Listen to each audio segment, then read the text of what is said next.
आज आम्ही नवी दिल्ली येथील राष्ट्रपती भवनमध्ये सांस्कृतिक कार्यक्रमासाठी आलो आहे. आमची आरेवाडीची सांस्कृतिक परंपरा असलेले नृत्य घेऊन आम्ही या ठिकाणी सादर करण्यासाठी आलो आहे. 15 ऑगस्ट स्वातंत्र्य दिनानिमित्त नवी दिल्ली येथील राष्ट्रपती भवनमध्ये सांस्कृतिक कार्यक्रमासाठी पूर्वतयारी सुरू आहे. त्याची तयारी म्हणून आम्ही इथे सराव करत आहे. 15 ऑगस्ट रोजी आमचा मुख्य कार्यक्रम सादर करण्यात येणार असून देशभरातील लोककला यामध्ये सादर करण्यात येणार आहे. आम्ही महाराष्ट्राची दंगरी म्हणजे दंगरी गजा ही लोककला इथे घेऊन आलेलो आहे.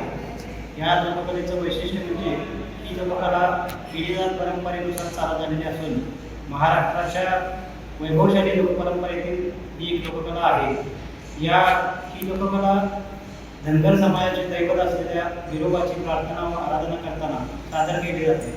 ही पिढीजात कला शेकडो वर्षांपासून पावनभूमी आरेवाडी या गावाने जपलेली आहे. त्यामुळं ही कला अनेक ठिकाणी देशभरातील विविध ठिकाणी तसेच देशाबाहेर रशिया इंग्लंड या ठिकाणी सादर करण्यात आलेले आहे.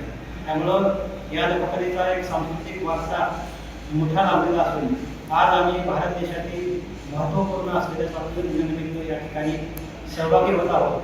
राष्ट्रपती भवन येथील कार्यक्रमामध्ये सादर करण्याचं सौभाग्य आम्हाला लाभलेलं आहे.